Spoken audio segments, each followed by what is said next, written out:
केजरीवाल की गारंटी का मतलब है पक्की बात। आम आदमी पार्टी का चेहरा बेनकाब हो गया।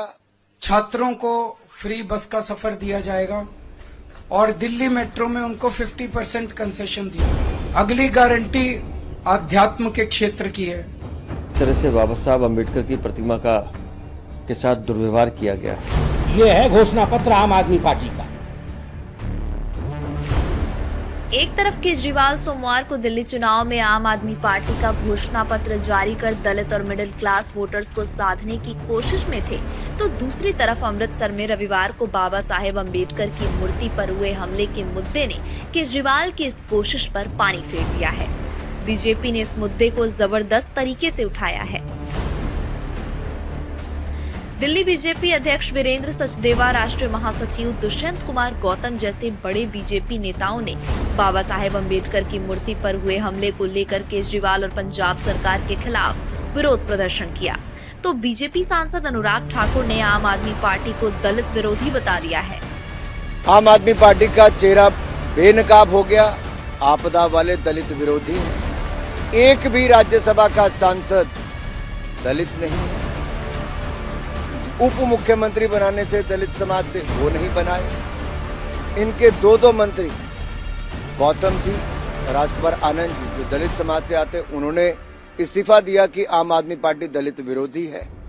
इन्होंने एक दलित महिला से टिकट देने के बदले में लाखों रुपए लिए और टिकट नहीं दी। जब उसने पैसा वापस मांगा तो उसकी पिटाई करवाने का काम किया। आम आदमी पार्टी के मुख्यमंत्री ने अपने गले की माला हटाकर अंबेडकर जी के गले चढ़ा दी। इससे बड़ा अपमान क्या होगा। और एक दलित विधायक को जूता सुंघाने का काम आम आदमी पार्टी के मुख्यमंत्री कहते हैं। यही नहीं, 500 बच्चों को दलितों के पिछले 5 सालों में विदेश पढ़ने के लिए भेजना था, 5 बच्चों को नहीं भेज पाए। अब पहले आप ये समझ लीजिए कि डॉक्टर भीमराव अंबेडकर की मूर्ति से जुड़ा पूरा मामला है क्या, तब आपको इसके पीछे की सियासत भी समझ में आएगी। पंजाब के अमृतसर में रविवार को एक युवक ने डॉक्टर भीमराव अंबेडकर की मूर्ति तोड़ने की कोशिश की। युवक ने डॉक्टर भीमराव अंबेडकर की मूर्ति पर हथौड़े से कई वार किए। उसने मूर्ति के पास रखी संविधान की मूर्ति को भी नुकसान पहुंचाने की कोशिश की। स्थानीय लोगों ने पकड़कर युवक को पीट दिया और उसे पुलिस के हवाले कर दिया। घटना हेरिटेज स्ट्रीट पर थाने से करीब 150 मीटर की दूरी पर हुई। आरोपी की पहचान मोगा के धर्मकोट निवासी आकाशदीप के रूप में हुई है। 26 जनवरी को हुई इस घटना ने पंजाब से लेकर दिल्ली तक सियासत को गरमा दिया है, क्योंकि दिल्ली में चुनाव है और दलित वोटर्स को लेकर पहले सियासी रार छिड़ी हुई है। लिहाजा डॉक्टर भीमराव अंबेडकर की मूर्ति पंजाब में टूटी, जहां सरकार आम आदमी पार्टी की है और दावा है कि ये घटना जहां हुई है वो महज पुलिस थाने से चंद कदमों की दूरी पर है। लिहाजा अब आम आदमी पार्टी, बीजेपी और कांग्रेस दोनों के निशाने पर है। पंजाब में अरविंद केजरीवाल की सरकार है। बाबा साहब अम्बेडकर की 30-35 फुट ऊंची मूर्ति, वो भी कोतवाली थाने के सामने अमृतसर में, सीढ़ी लगाकर व्यक्ति ऊपर चढ़ के उस पर प्रहार करता है, तोड़ता है। और पूरी की पूरी आम आदमी पार्टी की सरकार, पूरी की पूरी पुलिस, पूरा का पूरा प्रशासन पंगु बना देख रहा है। बिना सरकार के, बिना अरविंद केजरीवाल की सहमति के इस तरह की घिनौनी हरकत हो नहीं सकती। दलितों का अपमान किया है, पूरे हिंदुस्तान का अपमान किया है, क्योंकि बाबा साहब सिर्फ दलितों के नेता नहीं है, वो हमारे संविधान के निर्माता है, वो पूरे हिंदुस्तान के नेता है। और मैं सवाल पूछता हूँ आम आदमी पार्टी से, कहाँ है भाई आपकी पुलिस? आप तो ये कहते थे कि पुलिस को हमेशा लगना चाहिए सामान्य जन की सेवा के लिए, उनकी रक्षा सुरक्षा के लिए। आज पंजाब की पुलिस जो है, मैं आपको बताऊं क्यों ये नहीं हो रही, क्योंकि पंजाब की सारी पुलिस दिल्ली में घूम रही है, यहाँ वोट के चक्कर में घूम रही है। कल भी हमको रात को पंजाब पुलिस की 2 गाड़ियां मिली। आपकी सारी पुलिस आपने झोंक दी दिल्ली में चुनाव करने के लिए, लोगों को डराने धमकाने के लिए, तो स्वाभाविक है ना कि वहाँ रक्षा सुरक्षा नहीं होगी। और बाबा साहब की स्टैचू को कई बार हमने देखा है कि 26 जनवरी के कुछ बदमाशी तत्व उनको करते, वहाँ सिक्योरिटी देनी चाहिए थी। अरविंद केजरीवाल को ना बाबा साहब के प्रति कोई सम्मान है, ना जनता के प्रति कोई उनके मन में संवेदनशीलता है। दलित विरोधी चेहरा, बाबा साहेब अम्बेडकर विरोधी चेहरा, सबसे बड़ा घोषणा बाबा साहेब के प्रति सम्मान होता है। ये बीजेपी के प्रवक्ता के नाते मैं नहीं कह रहा हूं, मैं एक भारतीय के नाते कह रहा हूं। आप घोषणा पत्र रिलीज करने से पहले पंजाब जाएं, आप बाबा साहेब अंबेडकर जी की मूर्ति के सामने साष्टांग हो, माफी मांगे, इस्तीफा दे और उसके बाद जो यहां है वो घोषणा पत्र रिलीज करें। दरअसल केजरीवाल बीजेपी और कांग्रेस के निशाने पर इसलिए भी है क्योंकि केजरीवाल खुद को डॉक्टर भीमराव अंबेडकर का सबसे बड़ा भक्त बताते रहे हैं। इस दिल्ली चुनाव में भी केजरीवाल ने इस बात को भुनाने की कोशिश भी कई बार कर चुके हैं।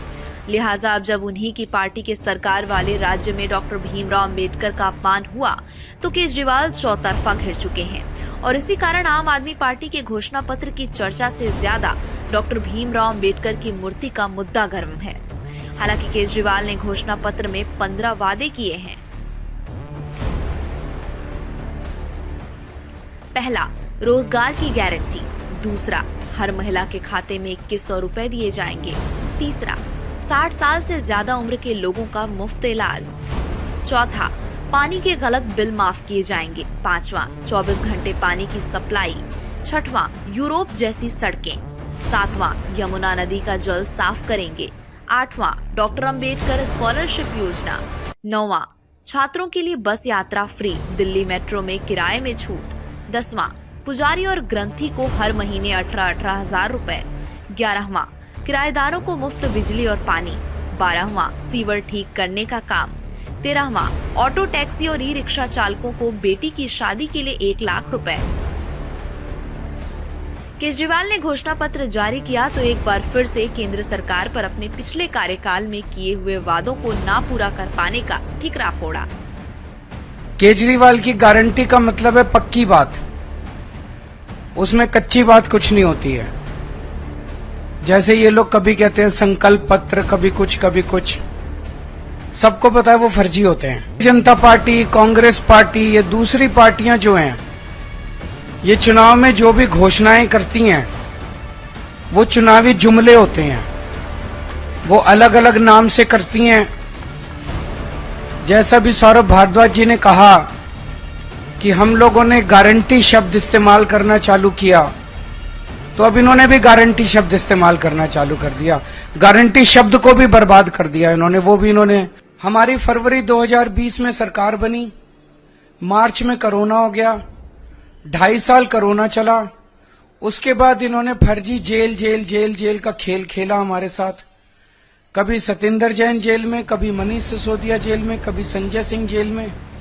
मेरी सारी टीम बिखर गई। अब हम सारे जेल से बाहर आ गए, अपने पचड़ों से निपट लिए। अब ये तीनों चीजें हर दिल्ली वाले का भी सपना है और ये मेरा भी सपना है। व्यक्तिगत तौर पे मैं दिल्ली में ये तीनों काम होते हुए देखना चाहता हूं।